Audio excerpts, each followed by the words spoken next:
இன்னைக்கு கிறிஸ்மஸ் பண்டிகை கொண்டாடி சினிமா பிரபலங்கள் பலரும் போட்டி போட்டுட்டு போஸ்ட் போட்டுட்டு வராங்க. அதுல பலரும் கிறிஸ்மஸ் ட்ரெஸ்ஸை போட்டுட்டு கிறிஸ்மஸ் வாழ்த்துக்களும் சொல்லிட்டு வராங்க. அந்த வரிசையில நடிகை ராதிகா சரத்குமார் வீட்ல இருந்து கிறிஸ்மஸ் கொண்டாடி இருக்காங்க. அதுல பல பிரபலங்கள் வந்து கலந்துருக்காங்க. அந்த போட்டோஸ் அண்ட் வீடியோஸ் இப்ப சோசியல் மீடியால வைரல் ஆயிட்டு வருது. நம்ம தமிழ் சினிமாவில் ஒவ்வொரு பண்டிகை காலத்திலுமே பிரபலங்கள் வீடுகளில் நடைபெற்ற கொண்டாட்டங்கள்ல பல செலிபிரிட்டிஸ் அதில் கலந்துப்பாங்க. அந்த வகையில் இந்த வருடம் கிறிஸ்மஸ் பண்டிகையை நடிகை ராதிகா சரத்குமார் அவங்களுடைய வீட்டில் ரொம்பவே சிறப்பாக கொண்டாடி இருக்காங்க.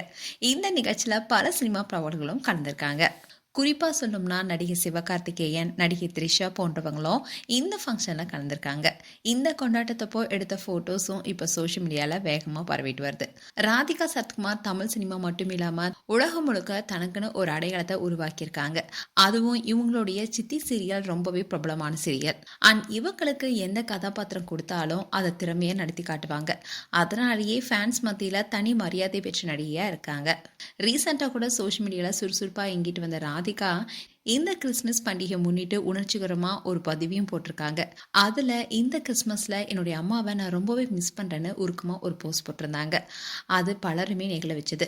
ரீசெண்டா தான் ராதிகாவுடைய தாயார் காலமான நிலையில இந்த பண்டிகையில அவங்களுடைய அம்மாவுடைய நினைவுகளை ஏற்படுத்தியுள்ளதா தெரிவிச்சிருக்காங்க. அண்ட் ராதிகா சரத்குமார் தாய் கிழவி என்ற படத்தில் நடிச்சிருக்காங்க. அந்த படத்தை சிவகார்த்திகேயன் தான் தயாரித்திருக்காரு. அதன் காரணமா ராதிகா சரத்குமாரோடைய கிறிஸ்மஸ் கொண்டாட்டத்துல சிவகார்த்திகேயன் கலந்திருக்காரு. இப்போ இவங்களுடைய போட்டோஸ் எல்லாமே சோஷியல் மீடியால வைரல் ஆயிட்டு வருது. மேலும் உங்களுடைய கருத்துக்களை கமெண்ட் செக்ஷன்ல சொல்லுங்க. மேலும் இது போன்ற வீடியோஸை பார்க்க நியூஸ் தமிழ் கிட்ஸ் சேனலை சப்ஸ்கிரைப் பண்ணுங்க. மறக்காம நோட்டிபிகேஷன் பட்டனை கிளிக் பண்ணுங்க.